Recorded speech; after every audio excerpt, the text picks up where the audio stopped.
지난 시간 우리는 넷째 날에 창조된 광명체를 통해서 하나님이 교회에 원하시는 모습이 무엇인가 하는 것을 함께 살펴봤습니다. 하나님은 그분의 속성인 빛을 이 교회를 통해 드러내기를 원하셨죠. 그래서 그 역할을 이 교회에게 맡기셨습니다.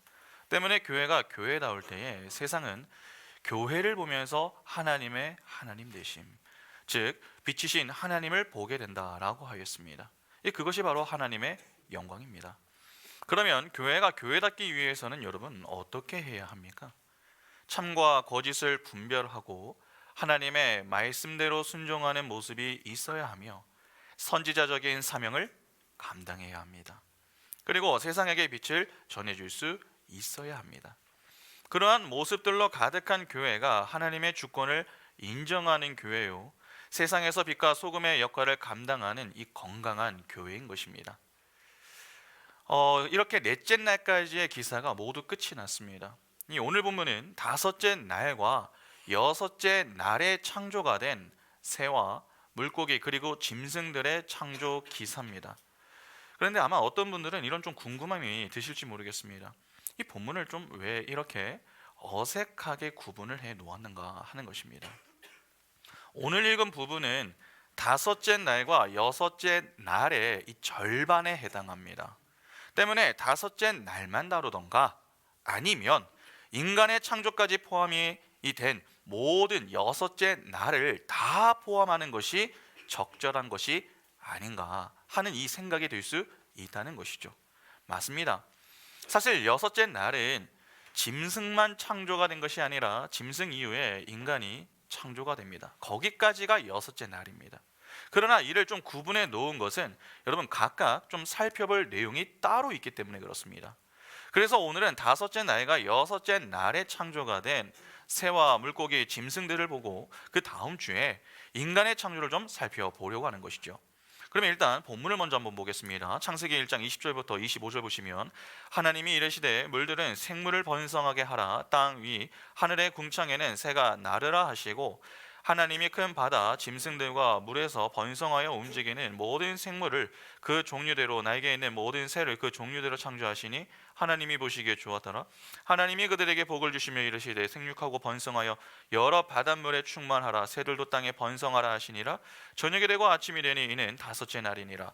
하나님이 이르시되 땅은 생물을 그 종류대로 내되 가축과 기는 것과 땅에 짐승을 종류대로 내라 하시니 그대로 되니라.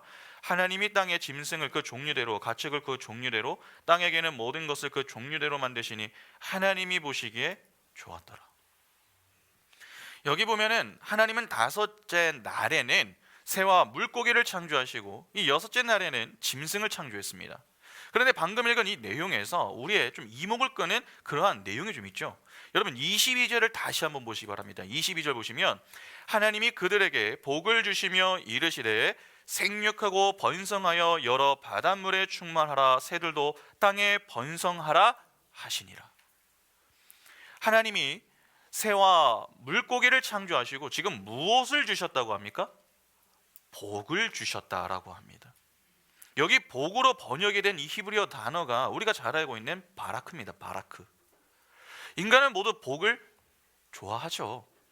그래서 모든 사람은 각기 복을 추구하며 삽니다. 성경을 보아도 복에 대한 이야기가 생각보다 많이 나옵니다. 그런데 그 복을 지금 누가 받고 있습니까? 새와 물고기가 받고 있습니다. 그러면 우리는 이런 질문을 이제 한번 던져볼 수가 있겠죠. 새와 물고기에게 주신 복이라고 하는 것이 이 도대체 무엇인가 하는 것입니다. 여러분 보통 사람들이 생각하는 복이 무엇입니까?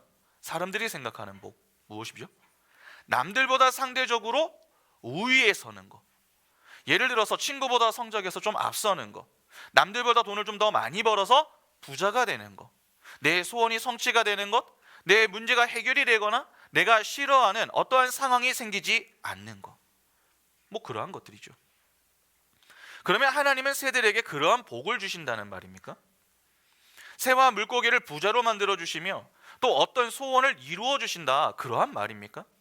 이를 어떻게 이해해야 합니까?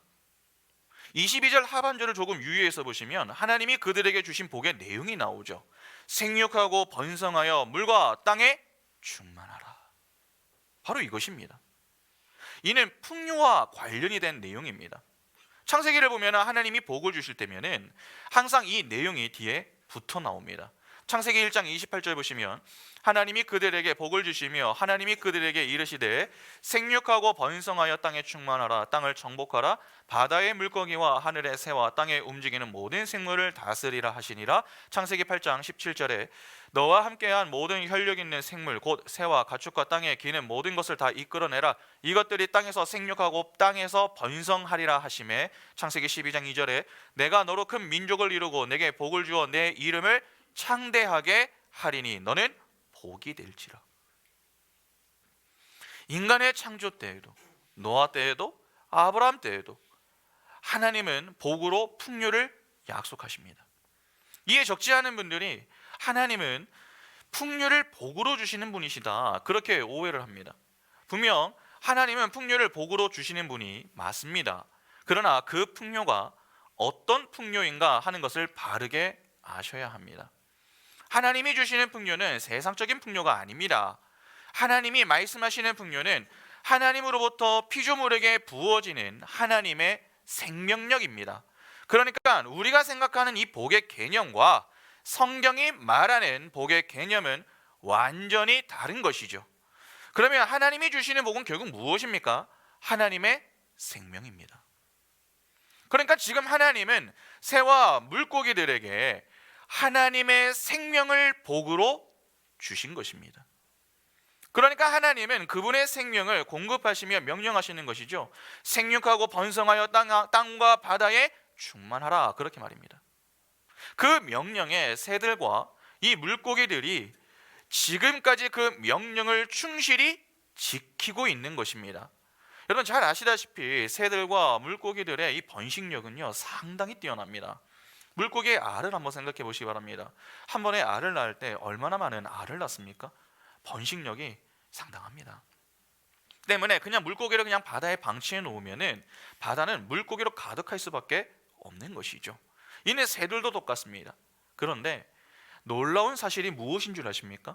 그 많고 많은 새들과 물고기들이 생육하고 번성할 수 있도록 하나님이 그들을 모두 먹이신다라고 하는 사실입니다.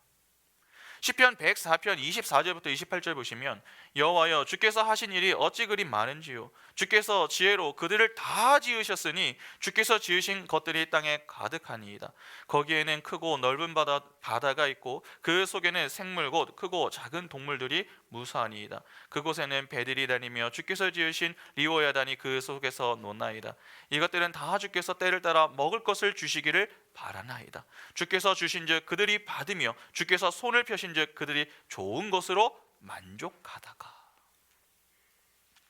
이 땅에 존재하는 새들과 물고기들은 그들의 힘으로 겨우겨우 하루를 살아내는 것이 아닙니다. 모두 하나님이 직접 먹이신다는 것이죠. 성경은 이 사실을 종종 강조하고 있습니다. 마태복음 6장 26절에 보시면 공중의 새를 보라, 심지도 않고 거두지도 않고 창고에 모아들이지도 아니하되 너희 하늘 아버지께서 기르시나니 너희는 이것들보다 귀하지 아니하냐. 욥기 12장 7절부터 9절도 이제 모든 짐승에게 물어보라, 그것들이 내게 가르치리라. 공중의 새에게 물어보라, 그것들이 또한 내게 말하리라. 땅에게 말하라, 내게 가르치리라. 바다의 고기도 내게 설명하리라. 이것들 중에 어느 것이 여호와의 손이 이를 행하신 줄을 알지 못하리요. 그러니까 우리는 이 땅에 존재하는 새와 물고기 그리고 짐승들을 관심 있게 관찰만 하여도 하나님이 그들을 먹이시고 생존케 하시는 분이시다라고 하는 것을 알 수 있는 것이죠. 그러면 그 많은 새와 물고기, 짐승도 먹이시는 그분이 여러분 당신의 백성은 어떻게 하시겠습니까? 당연히 먹이시고 입히시고 생존케 하시는 것 아니겠습니까? 그런데 오늘 우리의 모습을 돌아보면 어떻습니까? 하나님은 매일 우리의 필요를 채우시며 생존케 하시기 위해서 열심히 일을 하고 계십니다. 그런데 우리는 그런 은혜와 사랑을 받고 있음에도 여전히 불안해하죠. 매일 걱정하며 삽니다. 무엇에 대한 불안과 무엇에 대한 걱정인 것입니까? 여기에 정말 먹지 못해서 죽을까 봐 걱정하는 분들이 계십니까? 당장 다음 끼니를 어떻게 해결해야 할까? 그것을 고민하면서 그 문제로 걱정하는 분이 이 자리에 있습니까? 우리 중에 누구도 그러한 문제로 불안해하거나 걱정하는 자는 없습니다. 그러니까 적어도 생존의 문제는 아니라는 것이죠. 그러면 무엇입니까? 남들과 비교해서 상대적인 우위에 서고 싶은데 그것이 안 되는 것에서 비롯되는 걱정 아닙니까? 남들보다 1점이라도 더 높고 싶은데, 남들보다 조금 더 인정을 받고 싶은데 그것이 내 마음처럼 되지 않으니 슬프고 불안하며 걱정하는 것입니다. 그러니까 우리의 불안과 걱정은 어떠한 면에서 사치인 것이죠. 여러분, 우리는 누구의 자녀입니까? 하나님의 자녀입니다. 하나님의 자녀는 자기 자신을 증명해내는 존재가 아닙니다.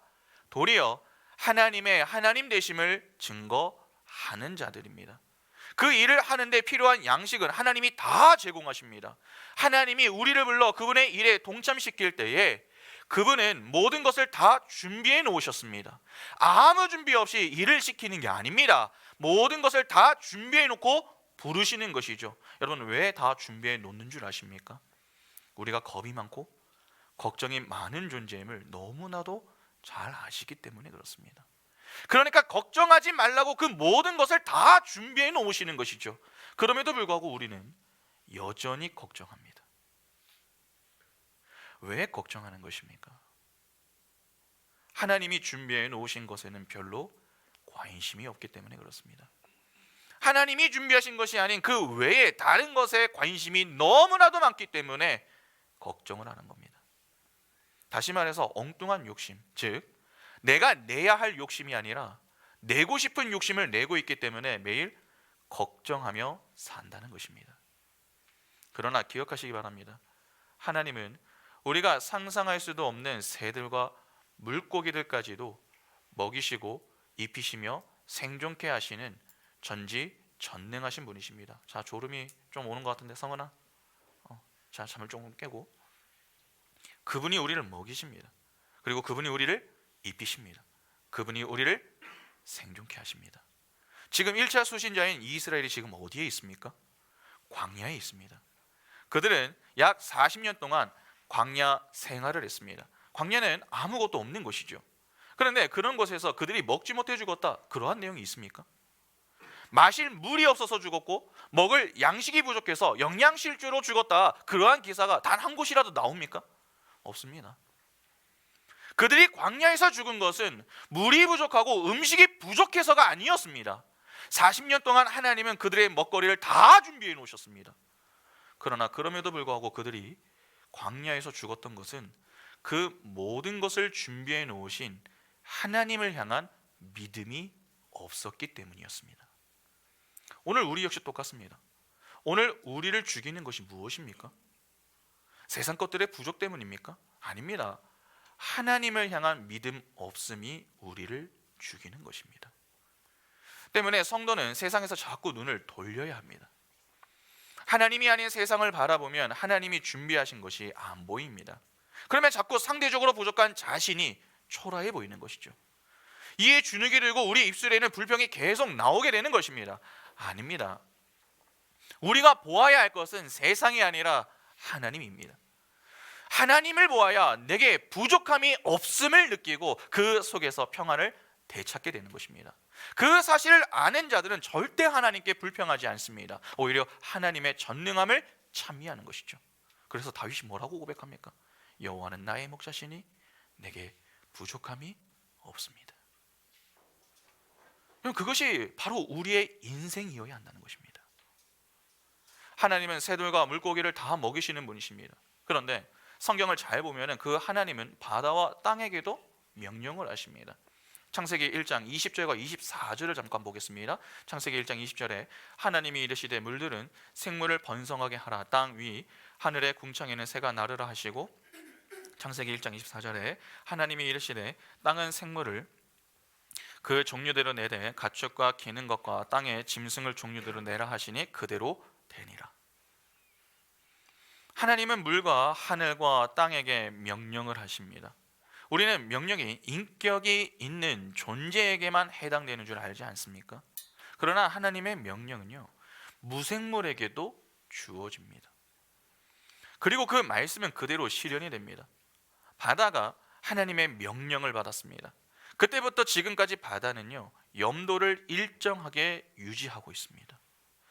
그래서 물고기들이 생존할 수 있게 되는 것이죠. 궁창도 똑같습니다.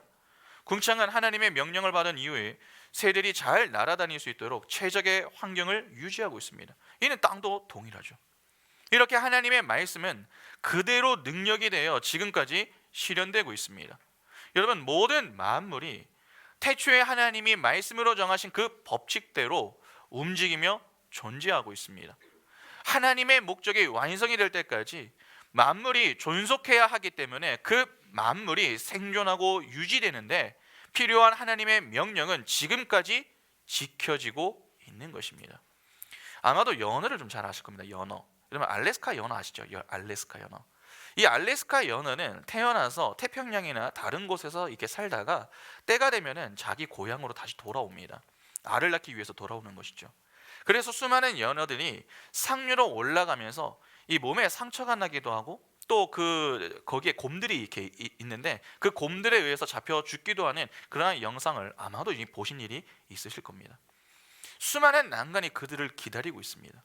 그런데 그들은 그렇게 올라가서 알을 낳고 만신창이가 되어 죽습니다.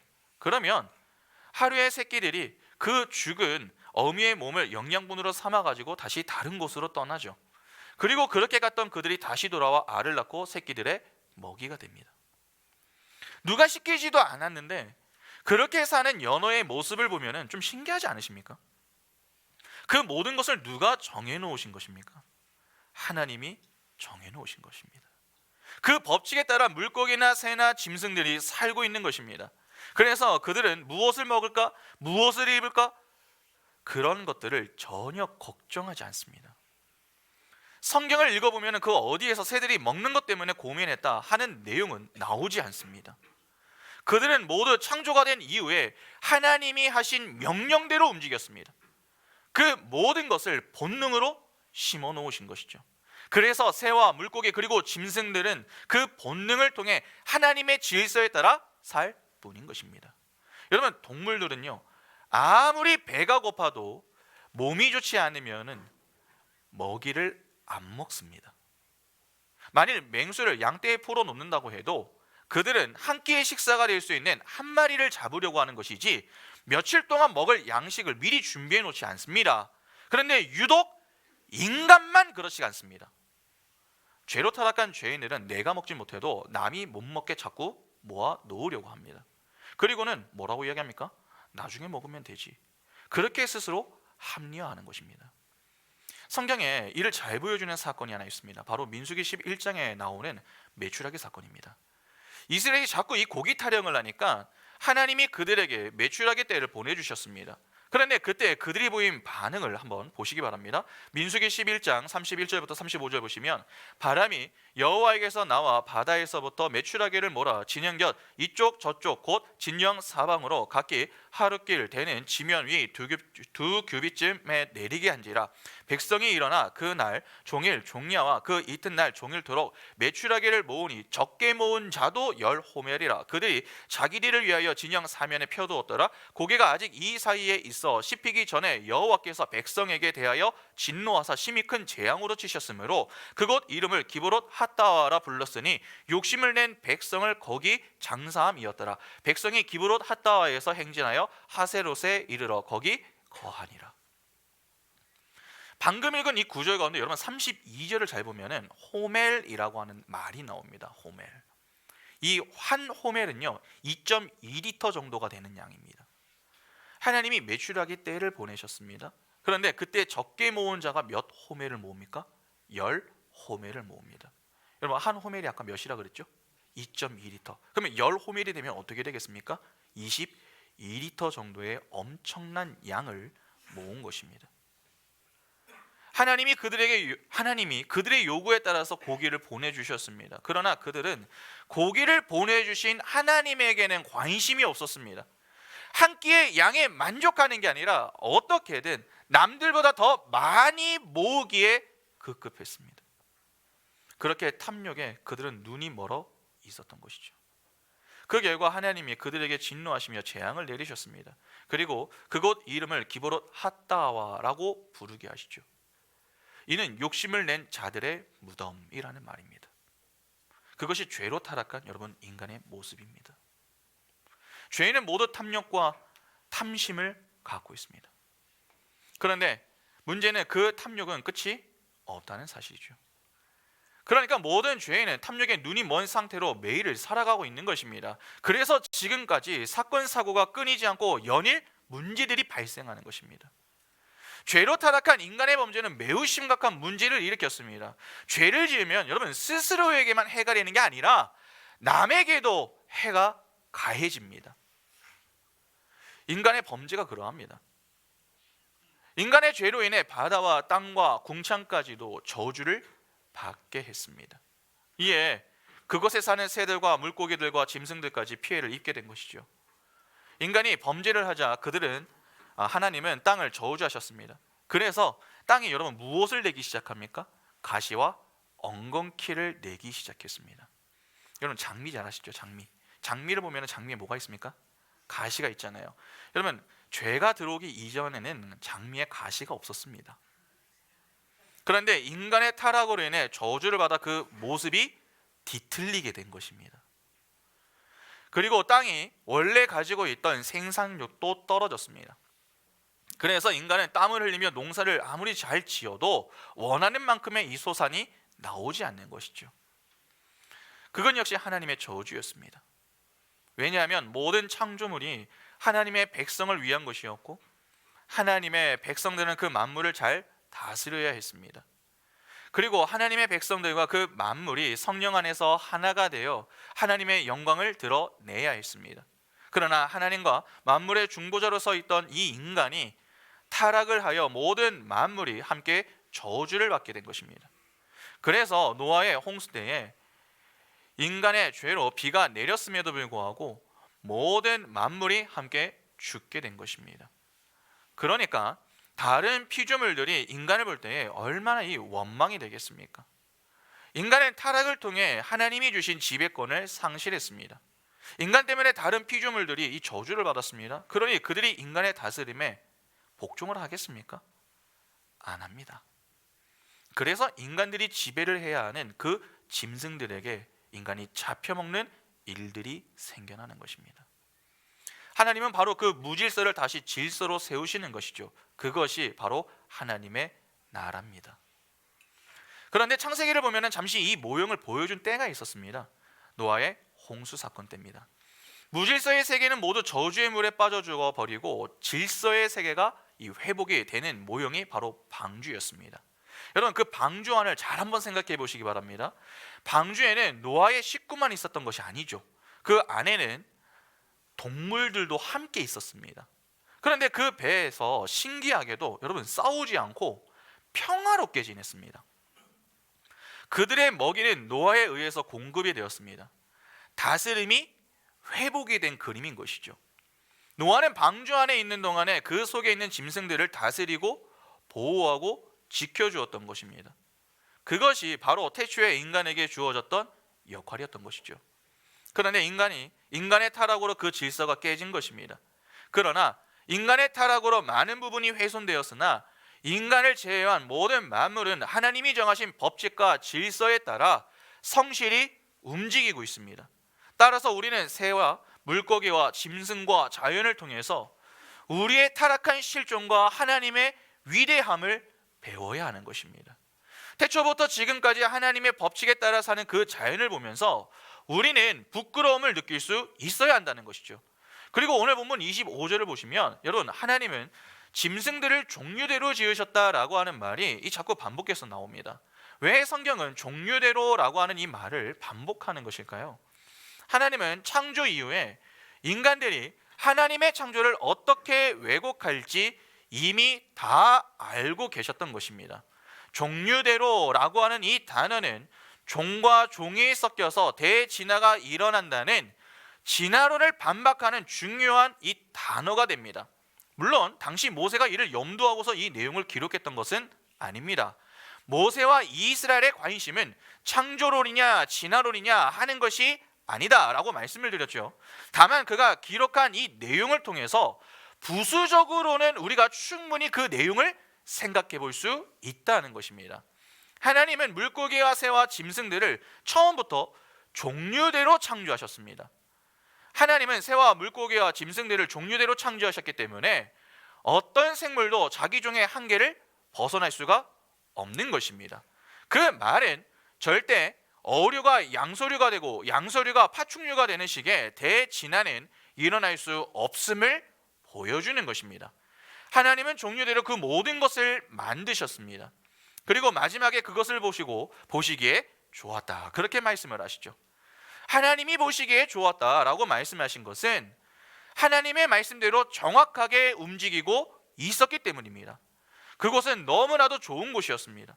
그런데 성경을 보면 어느 순간부터 그 좋은 것들이 정결한 것과 부정한 것으로 나뉘기 시작합니다.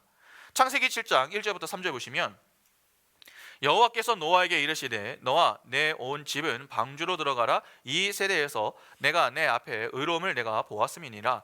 너는 모든 정결한 짐승은 암수 7씩, 부정한 것은 암수 2씩 내게로 데려오며 공중의 새도 암수 7씩을 데려와 그 씨를 온 지면에 유전하게 하라. 분명 창세기 1장에서는 모든 피조물들이 하나님이 보시기에 좋았다, 그렇게 말씀하고 있습니다. 그런데 하나님이 노아에게 구원의 언약을 하시는 장면을 보면은 그때부터 부정한 짐승과 정결한 짐승으로 나뉩니다. 하나님은 정결한 짐승을 7쌍씩을 태우게 하시고 부정한 짐승은 2쌍씩만 태우게 하십니다. 정결한 짐승은 하나님께 바칠 제물로 여분을 두어 배에 태우게 하신 겁니다. 이는 하나님은 세상을 구원하실 때에 정결한 것만을 받으시고 부정한 것들은 받지 않으시겠다라고 하는 이 의지를 거기에서 표명하신 것입니다. 모세의 율법으로 가면은 그것이 이제 먹는 것으로 확대가 되죠. 정결한 것은 먹고 부정한 것은 먹지 말라고 말입니다. 레위기 11장 2절과 3절 보시면은 이스라엘 자손에게 말하여 이르라. 육지의 모든 짐승 중 너희가 먹을 만한 생물은 이러하니 모든 짐승 중 굽이 갈라져 쪽발이 되고 새김질하는 것은 너희가 먹되. 하나님은 이스라엘에게 굽이 갈라져 쪽발이 된 짐승과 대새김질하는 짐승은 정결한 짐승이니 먹어도 된다, 그렇게 말씀하십니다. 그리고 그 외의 것들은 부정한 것들이니 먹지 말아라, 그렇게 말씀하시죠. 이것은 단지 먹어야 할 것과 먹지 말아야 할 것의 구분이 아닙니다. 이 속에는 깊은 의미가 들어가 있습니다. 여기 굽이 갈라지다라고 하는 단어는 완전히 구별되어 갈라지다라고 하는 의미가 있습니다. 그 말은 부정한 세상과 완전히 구별되어 갈라진 정결한 하나님의 백성, 즉 성도를 내포하고 있는 것입니다. 그리고 대새김질하는 짐승은요, 모두 채식을 하며 다른 짐승들에게 해를 끼치지 않는 이 평화로운 짐승들을 말하는 것이었습니다. 그들이 정결하다는 것이죠. 그러니까 하나님이 받으시는 정결한 짐승은 더러운 것과 완전히 구별이 되고 자신의 먹이를 위해서 다른 존재에게 해를 끼치는 그러한 힘의 원리에서 벗어난 존재인 성도를 상징적으로 예표하고 있는 것입니다. 하나님은 그들만 받으시겠다라고 말씀하시는 겁니다. 그것이 타락하기 전에 하나님의 자녀의 모습이었던 것입니다. 정결했던 하나님의 나라에 죄가 들어와서 정결함이 부정함으로 바뀌게 되었고, 하나님은 그 부정함을 몰아내고 다시 정결함으로 만들어 보시기에 좋은 하나님의 나라를 회복하실 것이라는 그 언약을 그러한 내용 속에 담고 말씀을 하셨던 겁니다. 그런데 회복된 하나님 나라의 백성들이 이 땅에 나타났습니다. 그것이 바로 우리 성도인 것입니다. 그러니까 우리는 노아의 방주에서부터 갈라지기 시작한 정결한 짐승과 부정한 짐승에 대한 언급을 보면서 하나님의 백성들의 삶의 원리를 발견할 수 있어야 하는 것입니다. 우리는 그 속에서 나의 배를 불리기 위해 남을 죽이는 그러한 세상의 힘의 원리에서 벗어나 평화의 사람, 화평케 하는 자로 구별이 되어 살아야 하는 성도의 삶, 즉 십자가의 삶을 일궈낼 수 있어야 하는 것입니다. 이렇게 애초에 보시기에 좋았던 인간이 타락을 하고 모든 인간이 부정한 짐승이 되어버렸습니다. 그런데 어떤 사건이 있은 후에 이 도저히 정결한 짐승이 될 수 없었던 이 부정한 짐승들이 정결하다라고 하는 판정을 받았습니다. 사도행전 11장 4절부터 9절 보시면 베드로가 그들에게 이 일을 차례대로 설명하여 이르되 내가 요빠시에서 기도할 때에 황홀한 중에 환상을 보니 큰 보자기 같은 그릇이 내 귀에 메어 하늘로부터 내리어 내 앞에까지 드리워지거늘 이것을 주목하여 보니 땅에 네 발 가진 것과 들 짐승과 기는 것과 공중에 나는 것들이 보이더라. 또 들으니 소리 있어 내게 이르되 베드로야 일어나 잡아 먹으라 하거늘 내가 이르되 주님 그럴 수 없나이다. 속되거나 깨끗하지 아니한 것은 결코 내 입에 들어간 일이 없나이다 하니 또 하늘로부터 두 번째 소리 있어 내게 이르되 하나님이 깨끗하게 하신 것을 내가 속되다고 하지 말라 하더라. 고넬료에게 성령이 내리기 전에 베드로에게 이 나타난 환상입니다. 하나님은 고넬료에게 성령이 임하게 되는 것을 부정한 짐승이 깨끗게 되는 것으로 설명하고 계신 것입니다. 그러니까 인간이 타락한 이후로 엄격하게 구별되었던 부정함과 정결함이 예수 그리스도의 십자가의 공로로 우리에게 성령이 주어지게 되므로 그 성령을 받은 자들은 모두 어떻게 되는 것입니까? 정결하게 된 것입니다. 그러니까 우리는 창세기 1장에서도 예수 그리스도의 십자가를 충분히 유추해 낼 수 있는 것입니다. 그렇게 정결하게 된 사람들은 완전히 갈라진 굽을 가지고 있어야 하며 나의 배를 불리기 위해 다른 이를 해치지 않는 평화의 사람, 대세김질하는 사람들인 것입니다. 그래서 우리는 힘의 원리를 추구하는 세상 사람들과는 완전히 다른 삶을 살아야 하는 것이죠. 바울은 창세기의 다섯째 날과 여섯째 날에 창조된 새와 물고기 그리고 짐승들을 통해서 여러분 부활의 소망까지도 유추해냈습니다. 고린도전서 15장 38절부터 44절 보시면 하나님이 그 뜻대로 그에게 형체를 주시되 각 종자에게 그 형체를 주시느니라. 육체는 나 같은 육체가 아니니 하나는 사람의 육체요 하나는 짐승의 육체요 하나는 새의 육체요 하나는 물고기의 육체라. 하늘에 속한 형체도 있고 땅에 속한 형체도 있으나 하늘에 속한 것에 영광이 따로 있고 땅에 속한 것에 영광이 따로 있으니 해의 영광이 다르고 달의 영광이 다르며 별의 영광도 다른데 별과 별의 영광이 다르도다. 죽은 자의 부활도 그와 같으니 썩을 것으로 심고 썩지 아니할 것으로 다시 살아나며 욕된 것으로 심고 영광스러운 것으로 다시 살아나며 약한 것으로 심고 강한 것으로 다시 살아나며 육의 몸으로 심고 신령한 몸으로 다시 살아나나니 육의 몸이 있은즉 또 영의 몸도 있느니라. 하나님은 짐승과 새와 물고기를 각기 종류대로 창조하셨습니다. 종과 종은 완전히 다르게 움직이며 생존을 하죠. 여러분 물고기가 땅에 나와서 살 수 있습니까? 살 수 없습니다. 반대로 새들이 여러분 물속에 들어가서 살 수 있습니까? 살 수 없습니다.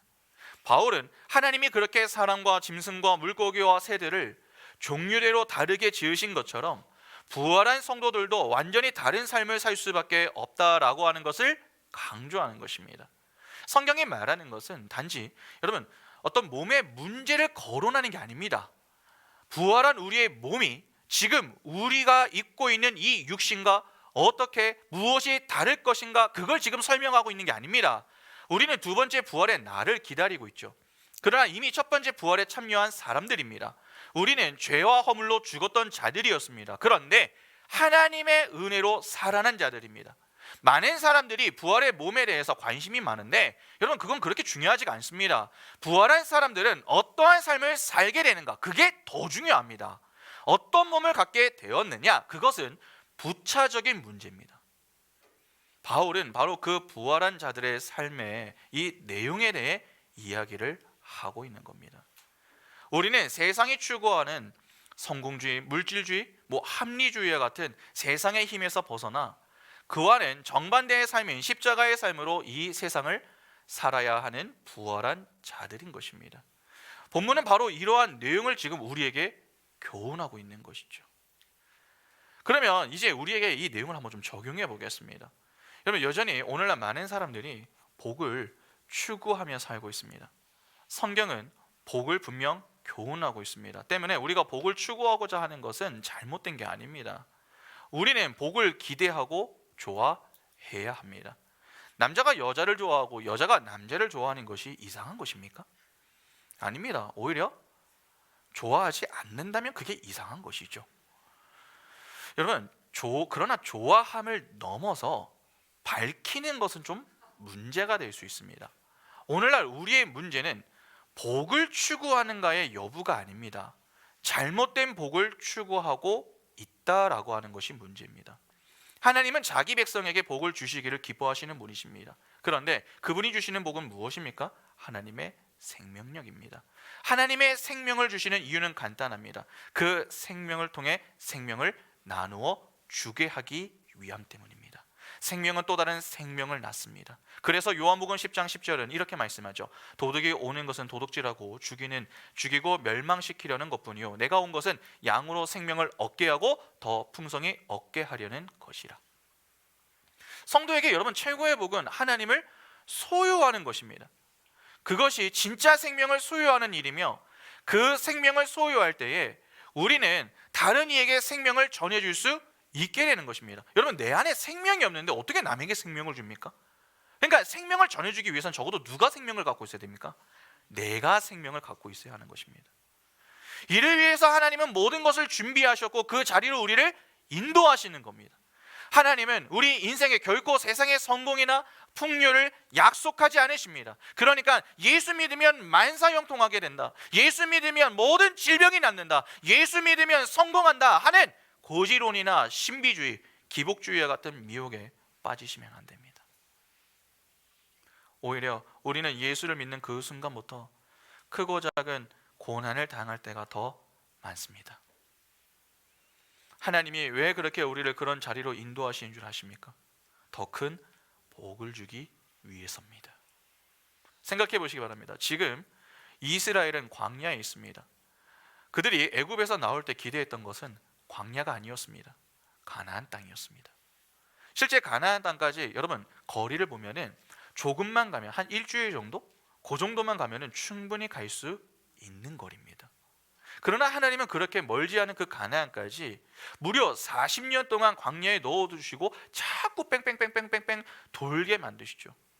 그 속에서 이스라엘이 자꾸 고난을 당하고 힘든 시간을 보내야 했습니다. 이스라엘 편에서는 도무지 이해가 되지 않는 상황인 것이죠. 그들의 생각에 광야보다 이 좋은 곳은 가나안 땅입니다. 성은아 조금만 깨자. 그런데 그들의 생각대로 되지가 않았습니다. 이에 자꾸 입술이 나왔던 것 아닙니까? 그러니까 그들 편에서는 하나님이 우리를 사랑하신다면은 빨리 가나안 땅에 데리고 가야 한다는 그 전제가 늘 그 안에 깔려 있었던 겁니다. 그러나 하나님은 그것을 허락하지 않으셨습니다. 하나님이 진짜 그들을 사랑하지 않으셔서 그들을 계속 광야에 내버려 두신 것입니까? 하나님은 도대체 왜 그들을 광야에 그렇게 오래 내버려 두신 겁니까? 간단합니다. 더 큰 복을 주시기 위한 목적 하나 때문입니다. 그 더 큰 복이 누굽니까? 바로 이스라엘의 하나님 여호와가 그들에게 진짜 복이었던 것입니다. 하나님은 그 사실을 자꾸 광야에서 가르치셨던 것이죠. 그래서 문제가 생길 때면은 늘 무엇을 가르치십니까?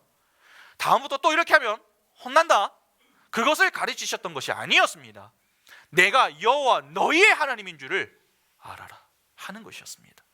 출애굽기 16장 12절에 내가 이스라엘 자손의 원망함을 들어노라. 그들에게 말하여 이르기를 너희가 해질 때에는 고기를 먹고 아침에는 떡으로 배부르리니 내가 여호와 너희의 하나님인 줄 알리라 하라 하시니라. 신명기 8장 2절부터 6절 보시면 내 하나님 여호와께서 이 40년 동안에 내게 광야길을 걷게 하신 것을 기억하라. 이는 너를 낮추시며 너를 시험하사 내 마음이 어떠한지 그 명령을 지키는지 지키지 않는지 알려 하심이라. 너를 낮추시며 너를 줄이게 하시며 또 너도 알지 못하며 내 조상들도 알지 못하던 만나를 내게 먹이신 것은 사람이 떡으로만 사는 것이 아니요 여호와의 입에서 나오는 모든 말씀으로 사는 줄을 내가 알게 하려 하심이니라. 이 40년 동안에 내 의복이 헤어지지 아니하였고 내 발이 부르트지 아니하였느니라. 너는 사람이 그 아들을 징계함 같이 내 하나님 여호와께서 너를 징계하시는 줄 마음에 생각하고 내 하나님 여호와의 명령을 지켜 그의 길을 따라가며 그를 경외할지니라. 다른 것이 중요한 것이 아니라는 것입니다. 하나님과 함께하는 것, 하나님을 믿으며 그 말씀에 순종하며 사는 것, 그것이 진짜 복임을 반복적으로 교훈하셨던 것입니다. 그러니까 정결한 자, 부활을 입은 자, 새 사람으로 살라는 것이 하나님의 요구 사항이었던 것이죠. 그런데 이스라엘은 이를 제대로 깨닫지 못했습니다. 그런 상태에서 그들의 원함을 여러분 하나님께서 이루어 주신다면은 어떻게 되겠습니까? 그것은 그들에게 복이 되는 게 아니라 저주가 되는 것입니다. 오해하지 마시기 바랍니다. 내가 기도한 대로 다 이루어졌다. 내가 기도했더니 1등이 됐고, 내가 기도했더니 세상에서 돈을 많이 벌었고, 내가 기도했더니 세상에서 성공했다. 그게 진짜 복이 아닙니다. 그 1등 때문에, 그 돈과 성공 때문에 만약에 하나님을 떠난다면은 그것은 복이 아니라 저주가 되는 것입니다. 진짜 복은 세상의 것들은 조금 부족해도, 내 상황은 열악하고 힘이 들어도 그 가운데 하나님이 나와 함께 하시는가, 그것을 고민하는 것이죠.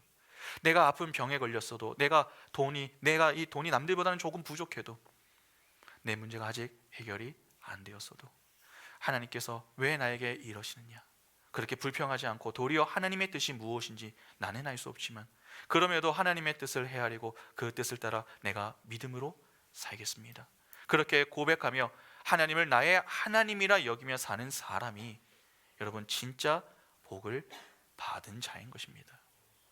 하나님은 우리를 미워해서 고난의 자리로 몰고 가시는 게 아닙니다. 우리의 신앙이 부족해서도 아니고, 우리의 신앙이 잘못되어서도 아닙니다. 세상의 복과는 비교할 수도 없는 더 큰 복의 자리로 인도하기 위해서 우리를 때때로 이해할 수 없는 고난과 아픔의 자리로 인도하시는 것입니다. 그렇게 자꾸 우리의 힘을 비워내고 하나님만 의지하는 자로 만들어 진짜 복을 주시려고 지금도 부단히 일을 하고 계시는 것입니다. 그런데 오늘날 우리는 그런 하나님에 대해 별로 관심이 없습니다. 가끔 교회를 다니는 분들 가운데 이런 분들이 있죠. 그냥 적당히 예수 편하게 믿다가 천국 가면 되는 거 아닙니까? 그렇게 생각하는 분들이 있습니다. 여러분, 그런 사고가 강할수록 그런 분들은요 이단에 빠지기가 쉽습니다. 왜 그런 줄 아십니까? 이단은요 천국에 가는 비법을 보다 쉽게 가르쳐 주기 때문에 그렇습니다. 여러분, 예수는요 수단이 아닙니다. 예수 믿고 천국에 가겠다, 그 말은 예수를 천국에 가는 수단으로 삼는 행위인 것입니다. 예수는 우리 인생의 수단이 아니라 목적입니다. 웨스트민스터 소유리 문답 제1문이 무엇입니까? 사람의 제일 되는 목적이 무엇입니까? 하나님을 영화롭게 하고 그를 영원토록 즐거워하는 것입니다. 다시 말해서 하나님께 영광을 돌리는 것, 그것이 우리 인생의 목적인 것입니다. 우리는 예수를 믿고 천국에 가기 위해 존재하는 자들이 아닙니다. 예수를 믿어 예수를 위해 살기 위해 존재하는 자들입니다. 하나님의 영광은 옵션이 아닙니다. 선택도 아닙니다. 의무요 필수입니다. 그런데 오늘날 너무나도 많은 분들이 진리를 타협할 준비를 하고 있습니다. 언제든지 이 버릴 준비를 하고 있는 것이죠. 오늘날 그렇게 배도가 극심하게 일어나는 이유가 무엇인 줄 아십니까? 예수를 목적으로 삼지 않기 때문입니다. 예수를 수단을 시켜 버렸기 때문입니다. 목적은 여러분 바뀌지 않습니다. 그런데 그 목적을 수단으로 삼아버렸기 때문에 그렇게 쉽게 예수를 버리고 세상으로 향하게 되는 것입니다. 내가 필요할 때에는 예수를 찾다가도 필요가 없으면 그냥 버려버리는 것이죠. 소위 토사구팽하는 것입니다. 여러분, 여전히 많은 이들이 생명을 잃어가면서 돈을 벌고 있습니다. 생명을 잃어가면서 일을 열심히 하고 있죠. 그런데 그렇게 살아서 결국 그것을 누리지도 못하고 죽음 앞에서 후회를 합니다. 내가 누구를 위해서 이렇게 살았는가? 행복을 위해 공부했고 행복을 위해 돈을 벌었는데 결국 죽음의 자리에 서서 후회를 하는 것입니다. 그런 어리석은 인생을 추구하며 사는 자들이 여러분 죄인입니다. 하나님은 그런 무리 속에서 우리를 건져내셨습니다. 그래서 우리를 자꾸 자기 부인과 자기 십자가를 지는 자리로 인도하시면서 깨닫게 하시는 것이죠. 그래서 주 예수보다 더 귀한 것은 없습니다. 그것을 우리 입술로 자꾸 고백하게 만드시는 겁니다. 여러분, 찬송가 94장 주 예수보다 더 귀한 것은 없네, 찬양 잘 아시지 않습니까? 1절부터 3절 가사가 어떻게 됩니까? 제가 한번 들려드리겠습니다. 한번 잘 들어보시기 바랍니다. 주 예수보다 더 귀한 것은 없네, 이 세상 보기와 바꿀 수 없네, 영죽을 내 대신 돌아가신 그 놀라운 사랑 잊지 못해, 주 예수보다 더 귀한 것은 없네. 이 세상 명예와 바꿀 수 없네. 이전에 즐기던 세상 일도 주 사랑하는 마음 뺏지 못해. 주 예수보다 더 귀한 것은 없네. 이 세상 행복과 바꿀 수 없네. 유혹과 핍박이 몰려와도 주 섬기는 내 마음 변치 못해. 세상 즐거움 다 버리고 세상 자랑 다 버렸네. 주 예수보다 더 귀한 것은 없네. 예수 밖에는 없네. 하나님은 교회와 성도에게서 바로 이 고백을 듣고 싶어 하시는 것이죠. 내 인생에 예수밖에는 없습니다. 이 고백을 할 수 있는 자들이 여러분 진짜 복을 누리며 사는 자들입니다. 그러면 누가 이 고백을 할 수 있는 것입니까? 부활의 몸을 입은 성도인 우리가 할 수 있는 것입니다. 어떠십니까? 오늘 우리는 진정 부활의 몸을 입고 사는 성도가 맞습니까?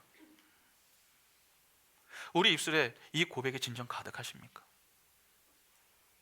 믿음의 눈을 열고 부활의 첫 열매가 되시는 예수 그리스도, 오늘도 우리를 위하여 모든 것을 다 준비해 놓으시고 일하시는 그 하나님을 바라보시기 바랍니다. 그리하여 주님의 말씀에 믿음으로만 순종하며 주님을 따를 수 있는 은총이 있기를 바랍니다. 예수가 지옥에 계신다면 저는 지옥에라도 따라가겠습니다. 여러분, 그게 진짜 믿음입니다. 그 믿음을 갖고 주님과 동행하는 하루를 사는 이들이 진짜 복을 받은 자들이요, 받은 복을 나누어 줄 수 있는 이들입니다. 오늘 부활주일입니다. 설교 후에 이제 성찬식을 거행하게 될 것인데, 여러분 들은 말씀을 통해 다시 한번 참된 배부름과 만족이 가득하여 감사하는 마음을 가지고 구별된 인생으로 하나님을 복으로 여기며 하나님의 생명력으로 그 생명으로 생명을 낳는 일에 더욱 충성할 수 있는 우리 모두가 될 수 있기를 간절히 소망합니다.